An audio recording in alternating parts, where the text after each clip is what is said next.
মানুষ ভুলের ঊর্ধ্বে নাই, আমিও না, আমারও ভুল ত্রুটি আছে। আল্লাহ রাব্বুল আলামিন একটা দ্বীনি সংগঠনের একটা দায়িত্ব এখন আমার উপরে রাখছে। মানুষে আমার মাঝে মাঝে যেখানে আপনার ঠিকানা কিনা, তা আমি কই যে সাধারণ পরিবহন সমগ্র বাংলাদেশ, ওইটা তো ট্রাকের পিছনে লেখা থাকে, বলে যে ওটাও আমার। বলে বিষয়টা বুঝলাম না। বলে ভাই, আমি একটা সংগঠনের কেন্দ্রীয় মূল দায়িত্বে, এখন আমার যদি নির্দিষ্ট কোনো ঠিকানা আমি লোকেট করি, তাইলে সারা দেশের মানুষের উপরে আমি ইনসাফ করতাম না। এই বেইনসাফিটা হইলে আমরা সমাজের সবচেয়ে বড় রোগ।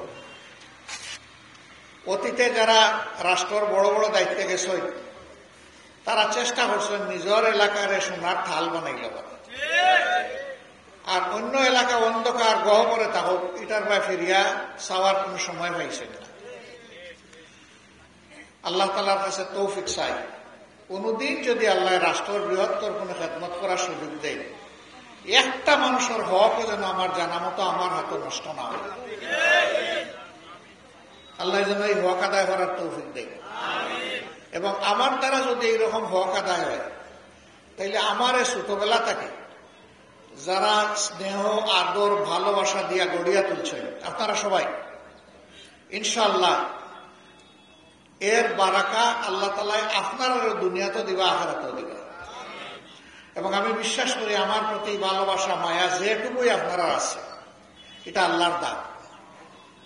আর আল্লাহর লাগে যদি ভালোবাসা হয়, তাইলে ইনশাআল্লাহ এই ভালোবাসার সৌন্দর্য দুনিয়ার আমরা দেখতাম পাই, এবং এই ভালোবাসা মানুষকে আল্লাহর জান্নাতে পৌঁছায়, যে ভালোবাসা আল্লাহর লাগে। আমি মহান আল্লাহর সাক্ষী রাখিয়া হইয়া যে আমি মাটিরে ভালোবাসি এবং আমি আপনারা ভালোবাসি শুধু আল্লাহ তাআলার লাগে, শুধু আল্লাহ তাআলার লাগে। আল্লাহ তাআলা আমরা এই ভালোবাসার কবুল করুন।